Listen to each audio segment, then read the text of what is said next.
Bon, je voulais faire une émission sérieuse, mais elle ne veut pas. Après, on me dit, vous arrêtez pas de faire des blagues ou des blagounettes. On dirait Monsieur Petite Blague, c'est elle qui raconte des conneries. Bon, Sophie, je suis content de te retrouver. En plus, on a pris une dose de rire parce qu'on va vous parler d'un sujet chiant.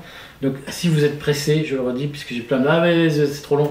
Si vous n'avez pas envie de réfléchir, sautez directement à une autre émission, changez de chaîne, parce que, en fait, cette émission va surtout s'adresser à des gens pointus et plutôt des chefs d'entreprise, plutôt des gens du secteur privé qui sont, notamment des patrons de PME, qui sont sensibles aux questions de marché public et aux questions de bureaucratie administrative, d'acquisition fiscale. Tu es d'accord ?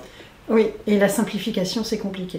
Donc on va vous parler du projet de loi sur la simplification de la vie économique, qui est un projet de loi qui avait été déposé par l'illustre Bruno Le Maire. Tout à fait.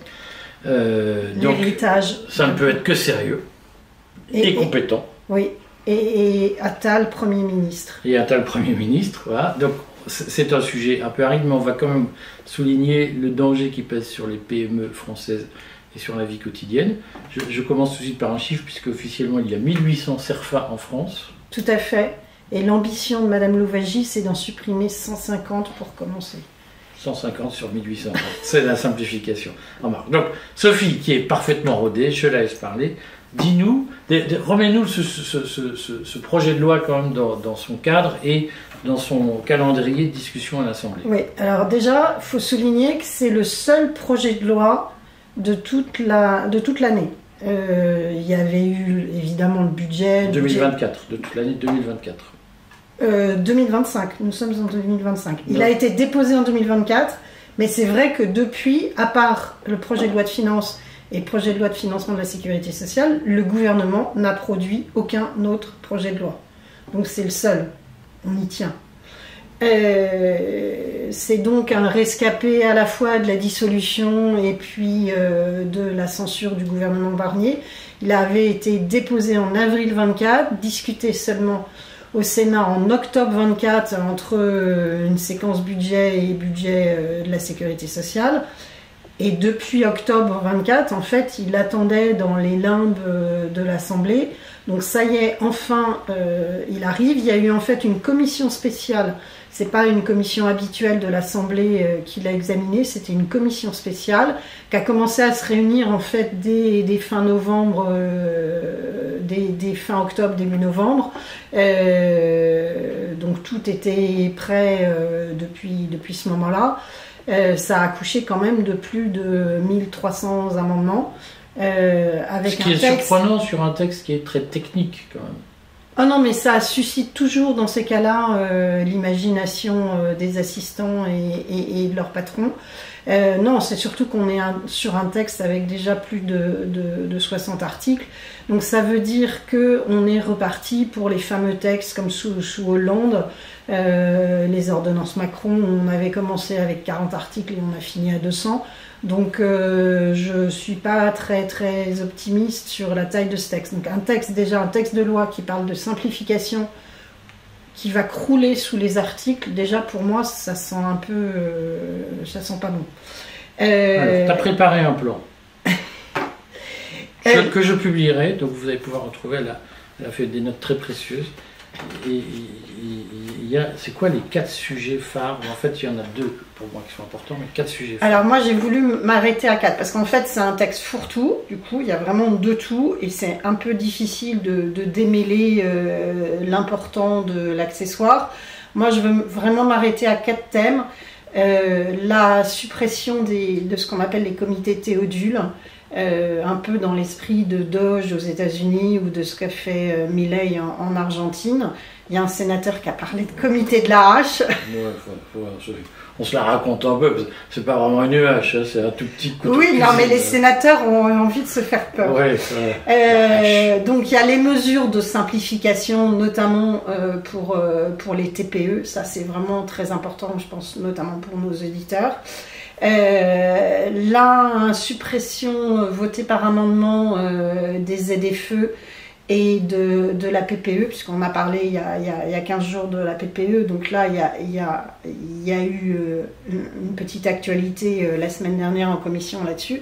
Et pour finir, ce qui était un peu la mesure phare, notamment aux yeux des syndicats patronaux, qui était le test PME, c'est-à-dire de vérifier avant le vote d'une loi quelles vont être ses conséquences concrètes dans la vie des entreprises. Donc voilà, les 4 thèmes, si tu en es d'accord, sur lesquels je voulais m'arrêter. Bon, pour ceux qui sont pressés de partir, tu peux commencer par les ZFE.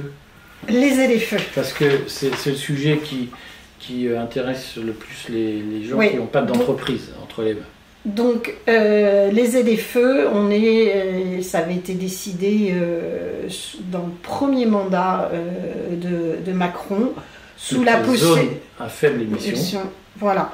Donc, pour limiter l'accès au centre-ville des véhicules diesel immatriculés avant 1997.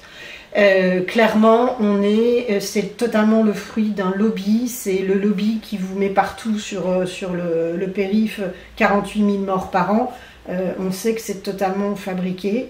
Ou sur les ponts d'autoroute en province, oui. Parce que tout un tas de trucs, le cancer... C'est le chiffre des 48 000, voilà. Ça, clairement, c'est le fruit d'un lobby qui a réussi au Parlement, en fait, et qui a réussi à faire voter ça. Concrètement, ça veut dire que tous les gens... C'est qui ce lobby ? Alors, c'est le lobby des ONG écolos. C'est le lobby derrière des producteurs de véhicules électriques. Donc les Chinois. Exactement. Donc, ça veut dire que les gens qui n'ont pas les moyens de se payer un nouveau véhicule avec un niveau critère suffisant, c'est-à-dire un critère 1 ou 2, vont se retrouver bannis des centres-villes. Aujourd'hui, il y a 25 zones à faible émission en France, mais la question se pose essentiellement pour Paris et Lyon, et c'est là où va y avoir une exclusion massive de plein de gens qui ne pourront plus, même pour une journée, se rendre dans ces villes-là. Donc là-dessus, il y a un certain nombre de députés, donc essentiellement Pierre Meurin pour le Rassemblement national et puis Yann Boucard pour les Républicains qui se sont saisis du sujet. Leurs arguments, c'est justement le lobby des riches urbains contre le lobby des pauvres de la périphérie, pour la France périphérique de Christophe Guilly. On est vraiment dans ce schéma-là. Donc, la semaine dernière, en commission, ils ont fait voter un amendement qui revenait en fait sur le code des collectivités locales, pour si tu veux rentrer dans le technique, et qui du coup supprimait cette disposition-là du code des collectivités locales. Par ailleurs, ce qui est intéressant... Donc c'était la suppression des ZFE. Suppression des ZFE. Ça permettait la suppression en fait de cette mesure. Sachant qu'en même temps, il y a de plus en plus de conseils municipaux, je pense en particulier à Montpellier ou Perpignan, qui ont voté des résolutions disant qu'ils n'appliqueraient pas, qui ne mettraient pas en place la zone à faible émission. Donc ça a été adopté contre l'avis du gouvernement, en particulier Agnès Pannier-Runacher. Et là, ce qui est intéressant, c'est qu'ils ont ressorti exactement les chiffres du lobby en question, les 40 000 morts, le fait que ça a baissé la présence de particules fines dans l'air. Ils ne parlent jamais des émissions des freins des véhicules électriques qui pourtant relâchent énormément de particules. Mais comme c'est des véhicules électriques, on a le droit de rien dire. Ce qui est intéressant, c'est qu'au-delà de la droite républicaine et du Rassemblement national, il y a eu des voix de la Macronie, du groupe EPR, il y a eu des voix du groupe Lyotte, et l'abstention de plusieurs députés de gauche, que ce soit LFI ou Écolo, parce que justement les conséquences sociales de la mesure les gênent aux entournures. C'est une mesure anti-banlieusard, il faut le dire. À Paris, en tout cas. Pas simplement anti-banlieusard, c'est anti-non-métropolitain. Oui, mais pour moi, c'est la périphérie contre les métropoles. Oui, mais si tu prends l'exemple de Paris et de... Oui, c'est la périphérie, mais l'exemple de Paris et Lyon, en réalité, les seuls qui utilisent leur voiture, enfin l'immense majorité des gens qui utilisent leur voiture dans Paris intra sont des non-parisiens. Les Parisiens, ils n'utilisent pas la voiture. Oui, tout à fait. Mais c'est plus généralement, il ne faut pas rester simplement focalisé sur... Puisque pour l'instant, il y a 25 zones, donc c'est pas que Paris et Lyon. C'est de manière générale, c'est vraiment la France des urbains contre la France de la périphérie. Donc, même à Marseille, il y a une ZFE? Alors, elle n'est pas encore en place, mais normalement, il doit y en avoir une. En même temps, il y a peu de gens qui se bousculent pour aller à Marseille. C'est pas ça, c'est que Lyon a un maire écolo. Donc, Marseille. Oui, mais Lyon a déjà un maire écolo et pas Marseille. Et Payan, apparemment, peut-être moins enclin pour l'instant à se priver d'un vote populaire. Donc, ce qui est intéressant, c'est que l'amendement a été adopté par 26 voix contre 11 et avec 9 abstentions. Donc, c'est quand même assez large comme vote. Donc, je suis curieuse de voir ce que ça va donner en hémicycle. Parce que clairement c'est un peu un piège, c'est-à-dire ceux qui vont dire ah si on veut remettre les ZFE, ça va être oui on veut exclure une grande partie de la population. On compte à peu près 13 millions de personnes qui n'ont pas de véhicule. Ce qui est drôle, c'est que c'est juste un peu plus que le scrutin du Rassemblement national en juin dernier. C'est un indice. Et il faudrait s'y corréler avec ceux qui fument. Et comme ça, on a ceux qui fument des gauloises et qui roulent en diesel. Mais dans la pratique, il n'y a pas non plus 13 millions de personnes qui rêvent de prendre la voiture pour aller à Paris, Lyon ou Oui, mais c'est Montpellier. aussi une question. Toi qui es toujours le héros des libertés, pour moi, c'est une question de liberté qui est en jeu. Non, mais je te dis pas que je suis pour. C'est la liberté de déplacement qui est en jeu. C'est qu'à partir du moment où tu n'as pas la bonne voiture, bah, tu es privé de mobilité. Attends, mais moi, j'ai pas dit que j'étais pour les feux. Donc il faut ici tu es sur la chaîne de la nuance, donc c'est parce qu'on introduit une nuance qu'on est du côté de l'adversaire. Oui, non, je dis juste que ce qui est étonnant, parce que je vois quand même qu'un garçon comme Alexandre Jardin, avec une sommité internationale comme Daniel Guichard, se battent pour monter une révolution contre les ZFE. Il y a beaucoup d'influenceurs sur Internet qui relaient beaucoup les questions des ZFE, en disant ça ressemble aux gilets jaunes. Pour moi, le mode opératoire est effectivement celui qui, de mon point de vue... Les gilets jaunes, au départ, c'était la bagnole aussi. Hein. Voilà, et donc je reste sur ma thèse complotiste qui est quand même que entre ce que Steve Bannon a monté aux États-Unis et les gilets jaunes et maintenant les ZFE, il y a des modes opératoires qui se ressemblent, je n'en dis pas plus, ça peut être fortuit, mais je vois quand même que ça prend pas vraiment, et l'explication c'est aussi parce que démographiquement, la taxe sur le carbone qui a fait les gilets jaunes a concerné tous les automobilistes. Et là, au fait, on fait une mesure qui n'emmerde les automobilistes que s'ils veulent aller dans une ville. Voilà. Tous ceux qui ont une bagnole diesel n'ont pas forcément envie d'aller dans une grande ville. Oui, sauf ceux qui travaillent. Nous sommes bien d'accord. Donc je ne dis pas qu'il n'y a pas...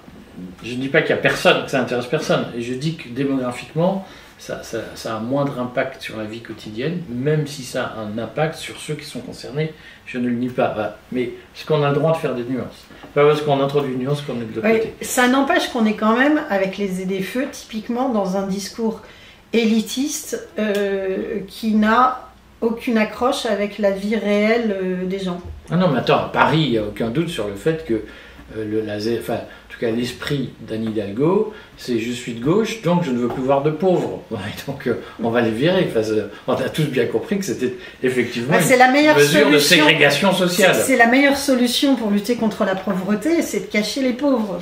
On est d'accord. Alors, et donc c'est là qu'Anne Hidalgo est intelligente, puisqu'en attaquant par les critères, puisqu'à la base, le technique critère c'est parisien, elle a bien compris qu'elle permettait quand même aux dealers de continuer à venir dans Paris en voiture pour délivrer leurs produits, parce qu'eux, ils ont des BM neuves.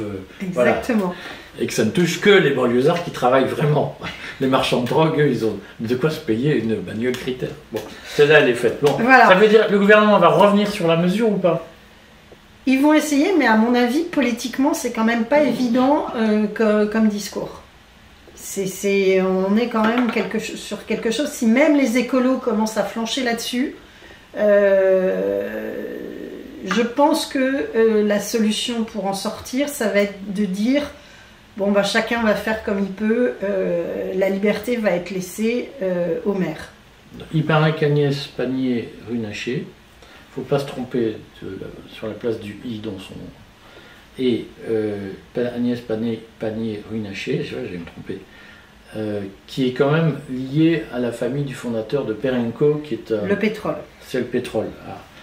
Qui a dû se déporter dans un certain nombre de dossiers dans ses fonctions. Oui, encore, il a fallu attendre que ça soit révélé pour qu'elle le fasse. Pour ses conflits d'intérêts familiaux sur les questions d'énergie, Agnès Pannier, paraît-il, va prendre son bâton de pèlerine pour dire du bien et nous convaincre que les voitures électriques, c'est bien. Ah, les Chinois doivent être contents. Voilà, et en tout cas, moi je redis que ma femme est plus jeune que moi. Si je veux la garder, je dois lui offrir des voitures. Et elle me dit, je ne veux surtout pas de voiture électrique, puisque c'est pas marrant, on peut pas faire vroom vroom. Voilà. Donc si vous aussi vous avez des femmes plus jeunes, achetez-leur des voitures thermiques. Elle est bien machiste celle-là, non? Oui. Surtout si vous n'avez pas le permis comme moi. Bon, bref, allez, on revient au CE. Parle-nous des tests PME. Tests PME. Oui, parce que tu veux pas que je te parle de la PPE? Alors, non, parce que on va faire une interview interminable. Et voilà. On va Test PME. C'est un article au projet de loi qui a été ajouté par le Sénat, alors qui introduisait effectivement ce test de tout texte de loi avant son vote à l'Assemblée, pour que ça soit testé en taille réelle, si je puis dire, dans les PME, pour voir les effets concrets des mesures qui vont être votées. Donc, sur le plan constitutionnel, ça me semble déjà un petit peu olé olé, mais bon, il est vrai que tous les chefs d'entreprise vont être d'accord avec moi. Il y a tellement de textes de loi qui sont votés où on se pose la question, mais est-ce qu'ils sont seulement allés voir dans les entreprises pour comprendre les effets que ça allait avoir sur la vie des chefs d'entreprise, la vie des salariés et de manière générale sur le business. Le problème, c'est que les sénateurs ont ajouté... Dans les quoi? Ils ne savent même pas que ça existe, les entreprises. Ils ont ajouté à cette mesure qui pourrait être bonne dans son esprit, ils ont ajouté que ce contrôle, ce test allait être opéré par un Haut Conseil à la simplification.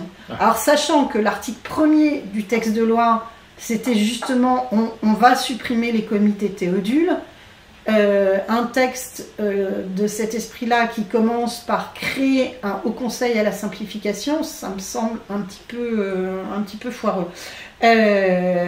Donc, en tout cas, ça témoigne d'un certain sens de l'humour et de la dérision. Je ne suis pas certaine qu'ils aillent jusqu'à ce degré d'auto-ironie. Ce qui est sûr, c'est que les députés qui ont voté contre la disposition, en fait, ils ont voté surtout contre ce Haut Conseil. Donc, pour moi, il y a une voie de le réintroduire par amendement pour la séance, en gardant que le côté test. Et ce qui est bien, c'est que il y a pas plus tard qu'hier, il y a les chambres de commerce qui ont proposé leur service pour faire eux-mêmes ce test. Comme service rendu aux entreprises. C'est le MEDEF a beaucoup poussé, le MEDEF et la CGPME. Le MEDEF, ouais, et CGPME et UDP. Mais il n'y a pas d'entreprise à UDP. Et il y a des monosalariés. Oui, mais il est vrai que il y a des conséquences aussi pour les mono-entreprises et pour les artisans. Ce qui est sûr, c'est qu'il y a eu un tollé, bien sûr, après le vote de cette suppression la semaine dernière. Et donc c'est pour ça qu'hier, les CCI sont montés au créneau pour justement appeler à la réintroduction dans la loi, parce que c'est essentiel pour préserver la compétitivité et l'avenir économique du pays, je cite. Pour y aider, voilà, parce que il ne suffit pas de faire un test, après il faut d'abord voir comment, mais tu l'as dit, le texte va être conçu. Ensuite, c'est pas parce qu'il y aura un mauvais résultat au test qu'on n'imposera quand même pas une réglementation. Voilà. Et moi, ce qui me gêne du point de vue constitutionnel, c'est que là, on introduit en fait une censure de la loi, donc une censure du législateur par des personnes non élues. C'est-à-dire? Le test, en fait, c'est de la censure de la loi, avant même qu'elle soit votée. Oui, oui. Mais réexplique quand même. Parce que tu fais beaucoup de... Alors, qu'est-ce qui est une censure de la loi? L'idée d'un test PME, oui. D'un côté, moi je trouve ça bien, parce qu'effectivement, on ne s'est jamais posé la question des effets concrets de la loi.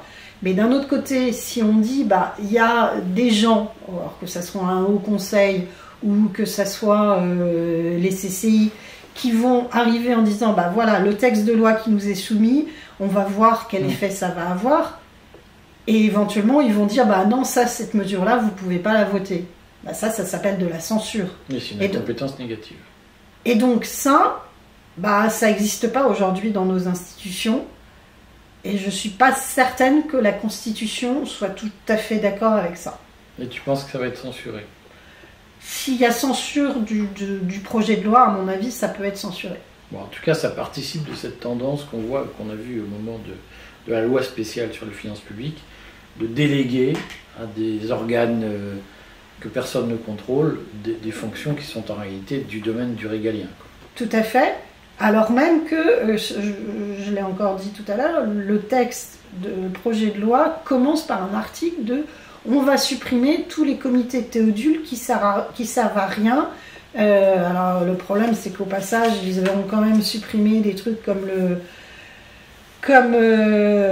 Conseil national de la montagne qui avait son utilité, le Haut Conseil pour l'avenir de l'assurance maladie, moi j'en ai fait partie, c'est quand même un endroit où on discute de sujets de prospective intéressants. Bon. Mais il y a plein d'endroits où on discute de sujets intéressants. Au café, on discute de sujets intéressants. C'est pas obligé de créer un comité pour ça. Vous n'avez qu'à vous retrouver au café entre vous, c'est le Haut Conseil de l'assurance maladie. Oui, mais bon... c'était quand même un fromage, excuse-moi. Oui, mais comme les Césaires... C'était un fromage pour un certain nombre de fonctionnaires, notamment des narcs, qui sont en chômage déguisé, puisque, je le rappelle, c'est un sujet qu'on n'aborde pas, mais énormément d'énarques sont en situation de chômage déguisé car inemployables, et on les refourgue dans un haut conseil de trucs muche machin, pour les occuper, et justifier leur prime, puisque j'en connais qui se payaient plus de 10 000 balles par mois à aller jouer à la pétanque ou au conseil, au lieu d'aller au café, avec une allocation chômage qui coûterait moins cher aux contribuables. Celle-là aussi elle est faite. Mais c'est vrai, tu le sais. Oui, mais d'ailleurs, la suppression des conseils économiques et sociaux régionaux, les Césaires, est une excellente nouvelle. Parce que déjà, le CESE, on se pose la question. Enfin, je pense que tu as une réponse. À quoi sert le CESE? Moi, j'ai fait des propositions qui... Mais les Césaires, pour le coup, ça n'a aucune utilité. Tu es très injuste. Allez, je vais faire une bonne provocation. Tu es très injuste, ça nourrit quand même un certain nombre de francs-maçons qui sont un peu en souffrance professionnelle. Je t'ai tendu la perche et qui trouvent la petite allocation, je ne sais plus combien, c'est 2500, 3000 ça doit être par quelque mois, chose comme ça. Argent de poche. Allez, je vais faire une provocation. Je ne sais pas comment on fait pour vivre avec ça, mais ça leur permet quand même de... Voilà, ça permet de soigner les réseaux. On va quand même parler simplification. Dis-nous quelques mots de la simplification. C'était quand même l'objet il paraît que le projet de loi parle aussi de simplification. Alors, il faut quand même rappeler que la simplification de notre millefeuille administratif, c'est quand même un serpent de mer. C'est exactement depuis 1964 que le sujet a été lancé. Il y a eu plein de projets de loi. Le dernier, c'était la loi Pacte, dans le premier mandat de Macron. Donc, on se demande finalement à quoi ça a servi tout ça. Mais bon. Je vais te couper. Moi qui suis un ancien combattant, par exemple, la suppression des comités Théodule, qui en réalité fait partie de la simplification, moi quand j'ai fait mon stage ENA en 2000, il y a 25 ans, j'ai planché sur la suppression des comités Théodule, qui n'ont jamais eu lieu, parce qu'il y a toujours quelqu'un pour dire « Ah, mais il y a toujours une Sophie pour dire « Ah oui, mais c'est dommage de supprimer, parce que c'est intéressant quand même ce qu'il se dit. » Et ma télé est en panne, alors comment je vais faire? Simplification, notamment pour les projets industriels, simplifier en fait toute la démarche administrative des autorisations et autres, notamment aujourd'hui le zéro artificialisation nette, ce qu'on appelle le ZAN, est une entrave au développement de projets industriels. Donc, pour tout ce qui concerne les data centers, les projets énergétiques et de manière plus générale les usines, il y a des assouplissements de ce ZAN. On sort l'argument de la raison d'intérêt, la raison impérative d'intérêt public majeur pour dire que la biodiversité n'est pas si importante que la réindustrialisation. Donc pour tout ça, il y a pas mal de mesures de simplification et d'accélération du développement des projets. Plus intéressant, c'est notamment... C'est bien ou pas? C'est un sujet très long. Oui, Est-ce que tout c'est à bien? fait. Pourquoi c'est bien? Parce qu'aujourd'hui, il y a des tas de projets industriels qui sont bloqués pour des hannetons. Je résume, mais c'est à peu près ça. Mais le hanneton doré a une valeur inestimable, je suis d'accord. Sauf que du coup, empêcher des usines de se faire et du coup des emplois de se créer, des emplois industriels qui sont bien rémunérés et qui vont permettre à certaines communes de revivre, on ne s'est pas posé autant de questions et il n'y aurait jamais eu le développement industriel de ce pays au 19e et au 20e siècle si on avait été arrêté par ce genre de dispositions législatives. Donc il y a un moment, il faut faire une balance bénéfice-risque. Et aujourd'hui, l'intérêt suprême du pays, c'est quand même de réindustrialiser. Est-ce qu'on sait quelle part du territoire est construite, puisque ZAN, zone zéro artificialisation nette, donc plus de construction nouvelle qui détruit la nature, ouais. Hein, mais est-ce qu'on sait quelle part du paysage en France est bouffée par les constructions? En fait, pas tant que ça. C'est l'essentiel du pays aujourd'hui, c'est quand même de la forêt. Moi j'étais à 6%. Voilà. En fait, il y a 20 ans, parce qu'en fait je suis passionné par le paysage français, il y a 20 ans, les zones construites, les zones artificielles, comme on dit, représentaient 4% du territoire. Et il y a eu un projet de porter à 7%, puisqu'il y avait le discours de...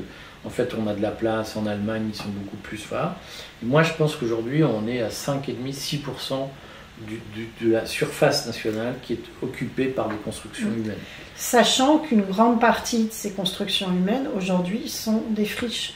Et l'enjeu, pour moi, c'est pas de reprendre sur du territoire naturel, c'est pas de défricher comme on fait les moines au XIe et XIIe siècle.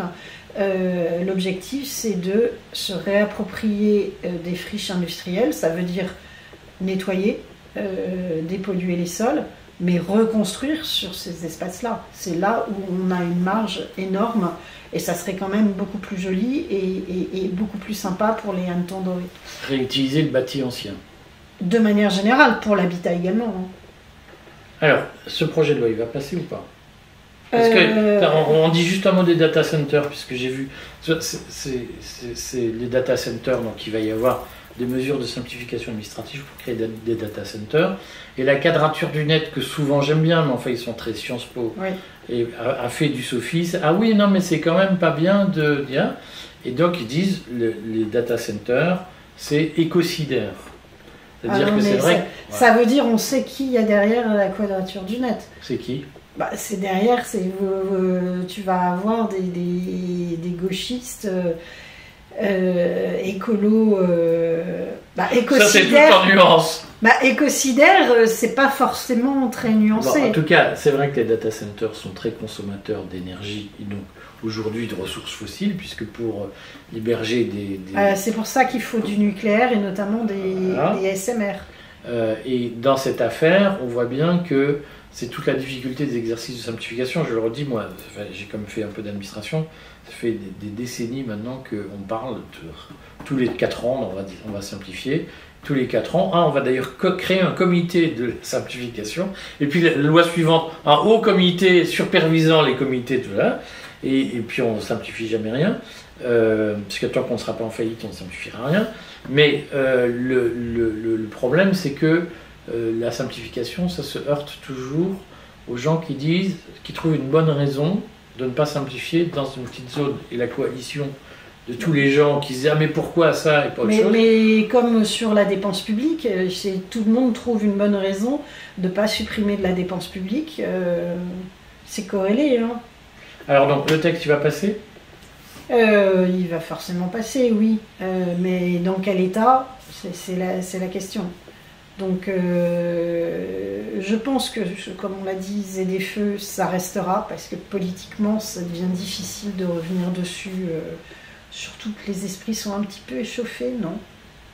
Ben, moi, je serais Macron, je saisirais l'occasion pour faire supprimer les ZFE, parce que s'il est bien entouré, ce qui lui arrive parfois, il y a des gens qui vont lui dire ça va te revenir en boomerang comme les gilets jaunes, donc arrête tes conneries. Et je pense qu'à titre personnel, Macron, il n'est pas pour, il est pas dans tous ces trucs d'écolo. Je pense que oui. Ouais, je pense que c'est pas son sujet. On n'en a pas parlé, mais pour les TPE, il y a quand même pas mal de mesures de simplification. La gratuité de clôture des comptes bancaires, le droit à résilier à tout moment l'assurance chômage, l'obligation pour les banques d'adresser aux TPE des relevés annuels de frais de gestion de compte. Il y a les loyers commerciaux qui pourront être payés de manière mensuelle et puis trimestrielle. La commande publique, comment répondre au marché public plus facilement, et notamment permettre aux PME et aux TPE de répondre aux appels d'offres publics. Et donc, il est prévu que tous les marchés publics passeraient par la plateforme qui s'appelle Place, une plateforme unique. Et l'ensemble des contrats de la commande publique vont relever dorénavant du droit administratif. Donc, toutes ces mesures-là peuvent avoir des effets facilitateurs à long terme. Mais donc ça va plutôt dans le bon sens. Enfin, cela dit, moi je reste persuadé qu'une fois de plus, le marché fait mieux. C'est-à-dire que sur les relevés de banque, s'il y a encore des patrons qui n'ont pas compris qu'il fallait passer sur une banque en ligne, qui restent chez le banquier qui les vole, on ne peut pas grand-chose pour eux. Sur les commandes publiques, moi je me souviens d'avoir, pourtant j'ai été fonctionnaire, hein, je me souviens d'avoir un jour répondu à un appel d'offres public du ministère de la Défense, et j'ai quand même compris que de A à Z, j'ai mis 15 jours à comprendre qu'il était totalement pipoté. Donc le sujet, c'est pas de répondre à l'appel d'offres, c'est de l'avoir. Rappelons-le, parce que l'objectif, c'est pas de répondre aux appels d'offres, c'est de les décrocher. Et là-dessus, le problème, c'est qu'on pourra mettre, je vois bien que le code des marchés, on peut le tripler de volume. C'est pas pour ça que les règles du jeu seront plus transparentes. Et on le sait. Voilà. Et là-dessus, d'ailleurs, je le regrette, parce que moi-même, j'ai été adjudicateur public à une époque, et moi j'aimais bien la transparence. Non, la question qui est plus intéressante sur le vote de la loi, c'est que pour l'instant, donc ça a été voté en commission jeudi dernier, ils ont fait très fort parce qu'ils sont avalés 1300 ou 1400 amendements en 3 jours avec des séances qu'on poussait tard dans la nuit. Mais ça vient à l'ordre du jour en séance publique à partir de mardi prochain, mais mardi le soir, et à partir de vendredi 11 minuit, pour 15 jours, l'Assemblée est en vacances parlementaires. C'est la première lecture, c'est pas passé au Sénat encore? Si, c'était d'abord déposé au Sénat, donc ça a été voté au Sénat. C'est pas une procédure accélérée? Si. Donc, théoriquement, là, on touche à la CMP. On touche à la CMP. Mais la question, c'est est-ce qu'ils vont tenir les délais? Est-ce qu'ils vont réussir à voter ça en 3 jours, finalement, donc entre mardi soir et vendredi soir prochain, donc le 11. Ce qui est sûr, c'est qu'après, fin avril, quand les séances vont reprendre, l'ordre du jour est déjà complet, avec notamment la fin de vie et les soins palliatifs. Pour moi, ça va vraiment être très très serré, à moins qu'ils fassent séance, qu'ils décrètent de mettre séance samedi et dimanche de la semaine prochaine. Ça va quand même être très très serré. Donc, est-ce que ça serait pas le moyen pour le gouvernement de dire bon on repousse encore une fois, on n'a pas réussi à terminer, ça tient pas dans l'ordre du jour, et on sait qu'il n'y aura pas de session extraordinaire puisque M. Bayrou n'a pas envie de travailler au mois de juillet. Ni les autres mois de l'année d'ailleurs, rassurez-vous. Donc je me demande si c'est pas un moyen de botter en touche. Sachant que si on a eu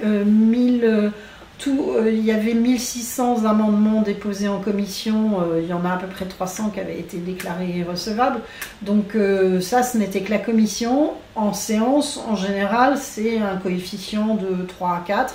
Comme la loi d'orientation agricole, on s'était retrouvé avec plus de 6000 amendements en séance. Donc du coup, je pense que ça va être difficile de faire passer ça là d'ici dans les 10 jours qui viennent. Bon, tu nous tiens au courant? La semaine prochaine, j'adorerais qu'on parle de la proposition de loi Kasbarian. Qui est tombée. Qui est tombée sur... oui, mais elle est tombée en commission. Ils l'ont retirée de la discussion hier. Bon, j'aimerais bien quand même qu'on en dise quelques mots, puisque c'est une proposition de loi sur le logement social qui est importante. C'est-à-dire que ça permettrait aux offices HLM de faire partir les habitants qui dépassent un certain niveau de revenu. Donc c'est la fin du logement social à vie. Merci Sophie, à très vite. Merci à vous.